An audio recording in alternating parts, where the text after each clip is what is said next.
Ciao, I'm Francesca and I'm a fashion and portrait photographer based in Rome, and today I'm going to shoot with our model Giorgia. I'm going to leave the link down below so you can check her Instagram, and today I'm going to show you how to shoot with natural light. We are in a basketball court, so we're going to start here and then we are going to move somewhere else.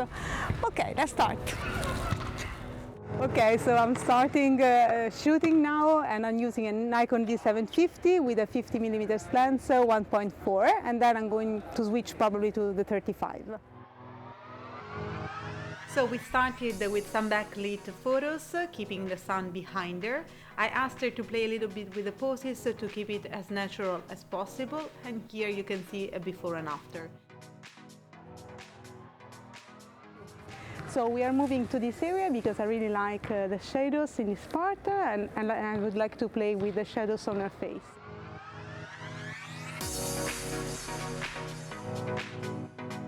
Even though it was 4 p.m., the sun was still pretty high.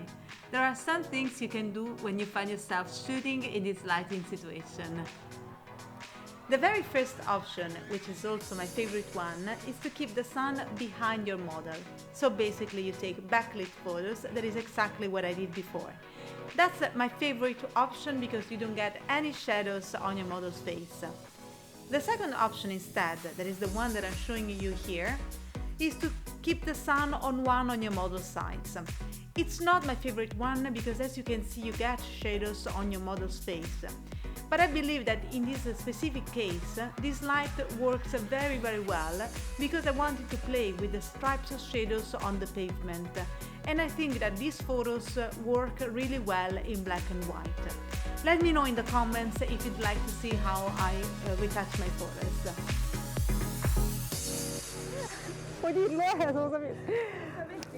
Okay, now I'm shooting with 105mm lens by Sigma 1.8, so I'm doing some close-ups. For these photos, I asked Giorgia to sit exactly in the same spot. I didn't use any reflector because we had plenty of light bouncing from the pink pavement into her face. If you take a look at the final photo, in fact, you can see that the picture is pinkish overall. So beware of that. If you have any green surface around, you might get Hulk in your photos. Yeah! We then moved to the center of the basketball court. Here, I'm giving her directions where to look. I wanted to create bright photos and try to catch sunbeams around. That's why I didn't use any lens hood. So if you want to know how to shoot with natural light, here's a brief guide for you. If you have a very strong light, like a midday light, you need to take photos somewhere in the shade. If you have a softer light instead, you have different options. Option 1, you can take backlit photos.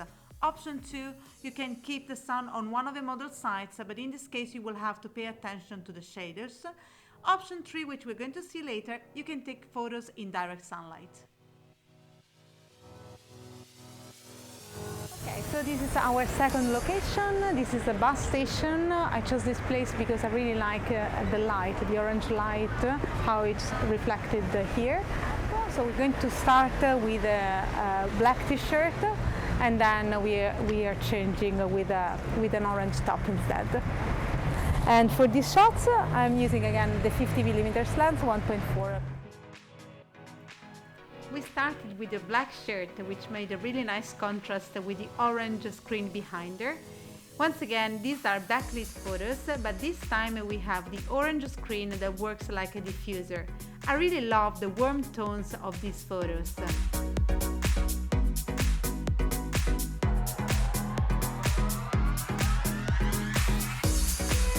So I'm switching to the 105 Sigma art lens because I want to do some close-ups again, and I want to use once again this orange screen behind us for this very warm light.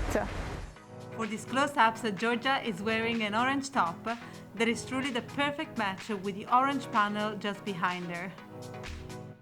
When my models are sitting, I love to play with the hands because you can get a lot of variations just moving the hands around. You wouldn't say it by the video, but this place was extremely crowded. Of course, it's a bus stop, so there were a lot of people walking around. We had to wait something like 20 minutes before even starting shooting because there was a bus parked right there and it wouldn't move.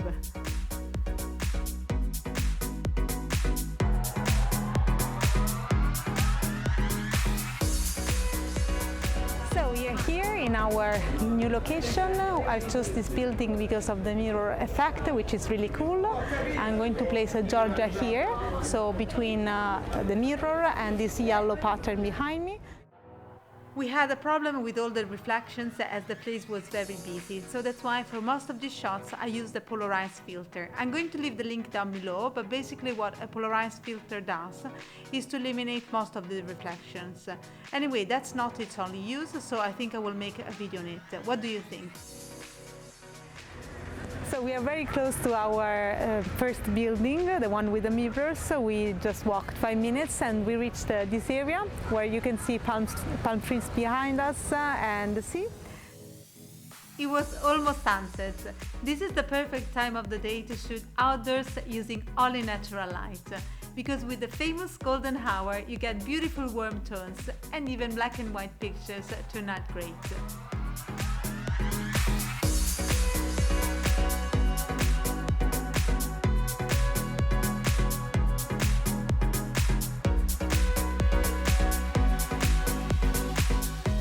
We took mostly backlit photos.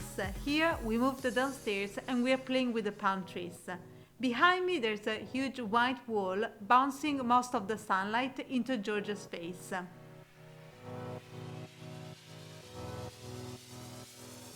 We then moved to the wall. I asked Georgia to face directly the sun for the final pictures.